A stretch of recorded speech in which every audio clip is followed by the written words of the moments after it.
Shallallahu Alaihi Wasallam. Baiklah, sebelum kita membuka pelajaran kita pada hari ini, marilah kita bersama-sama membaca basmalah. Bismillahirrahmanirrahim. Langsung saja kita masuki materi kita pada hari ini, yaitu masalah sel. Ada di sini yang tahu apa itu sel? Nah, jika tidak ada yang tahu apa itu sel, di sini saya akan menjelaskan sedikit masalah sel.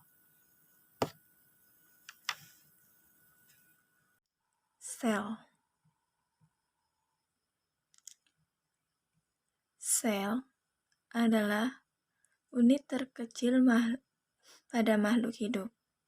Sel itu terbagi atas dua bagian, yaitu 1.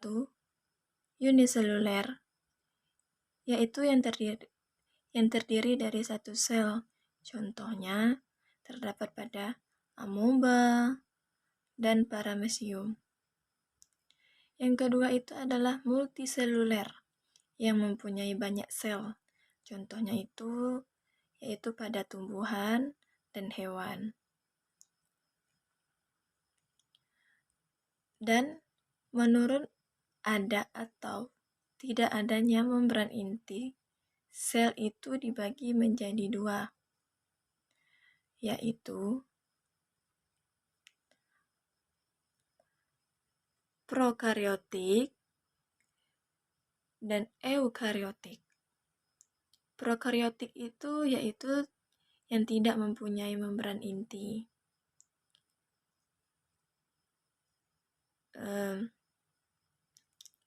Itu dimiliki oleh bakteria dan Archaebacteria. Yang kedua itu yaitu eukariotik, yaitu yang mempunyai membran inti,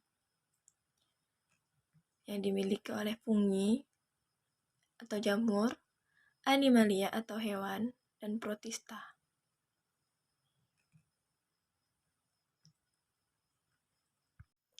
Di sini terdapat gambar-gambar sel hewan dan sel tumbuhan, yang mana di sini antara sel hewan dan sel tumbuhan ini persamaannya yaitu pada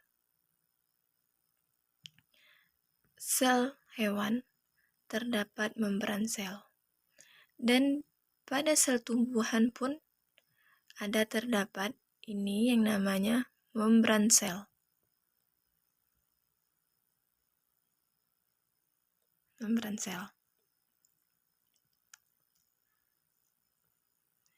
Dan sel hewan juga memiliki badan Golgi. Ini adalah badan Golgi. Dan pada sel tumbuhan pun juga memiliki badan Golgi. Ini adalah yang dinamakan badan Golgi.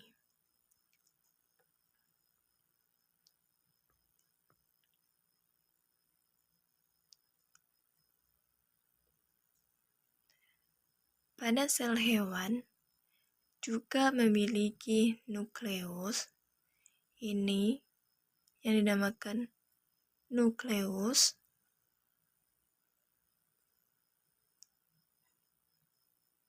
Dan pada sel tumbuhan pun juga memiliki nukleus.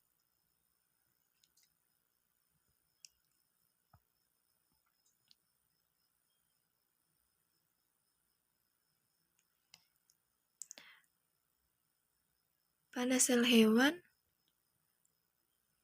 memiliki vakuola, ini yang dinamakan vakuola.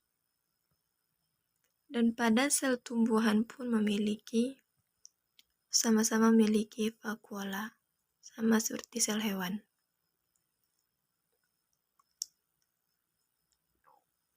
Selanjutnya persamaannya itu sama-sama memiliki mitokondria. Pada sel hewan juga memiliki mitokondria.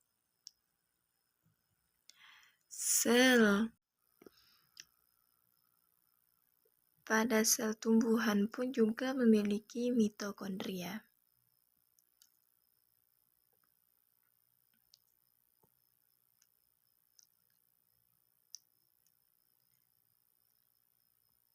Selain persamaan juga ada perbedaan.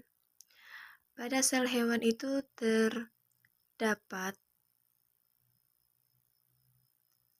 lisosom, yang mana pada sel tumbuhan tidak mempunyai lisosom.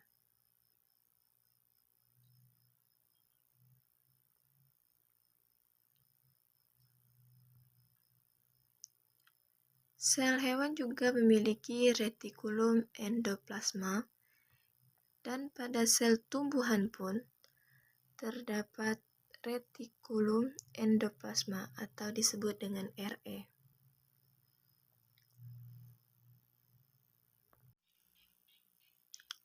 Bagian sel 1. Membran sel atau membran plasma yang membran sel ini bersifat selektif, semi-permeabel, yang tersusun dari lipid dan protein. Fungsinya itu yaitu untuk mengatur zat yang keluar masuk ke dalam sel. Hal ini juga akan mendorong fungsi lainnya, yaitu sebagai transfer molekul dan tempat pertukaran zat. Yang kedua itu yaitu nukleus. Fungsi utama nukleus ini adalah sebagai pusat perintah dan juga untuk mengontrol aktivitas sel.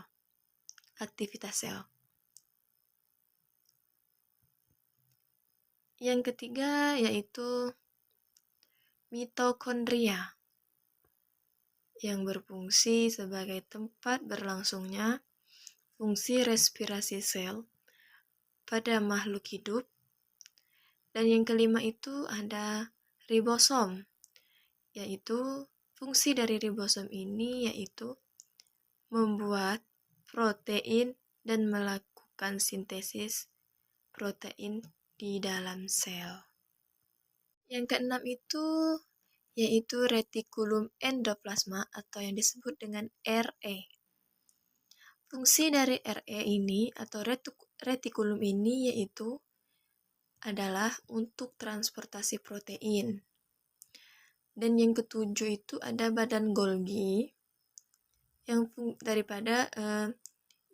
fungsi dari badan Golgi ini yaitu untuk membawa material ke berbagai tujuan sel, terutama yang berhubungan dengan sekresi. Yang kedelapan itu ada lisosom, yang mana fungsi lisosom ini yaitu mencerna senyawa seperti karbohidrat serta protein. Yang kesembilan ada yaitu sentrosom, yang mana sentrosom ini fungsinya pada hewan adalah membantu pembelahan sel. Dan yang ke-10 ini ada dinding sel. Dinding sel ini yaitu fungsinya dapat menentukan bentuk, kekuatan, serta dukungan terhadap tumbuhan. Yang 11 ada vakuola, yang mana fungsi vakuola ini sendiri dapat dirangkum sebagai berikut, yaitu memasukkan air melalui tonoplas agar tegangan turgor sel tetap baik, menyimpan makanan seperti sukrosa, protein, garam mineral, dan senyawa organik lain. menyimpan sisa-sisa metabolisme seperti alkohol, kristal, kalsium, oksalat, tanin, dan getah. Cukup sekian materi kita pada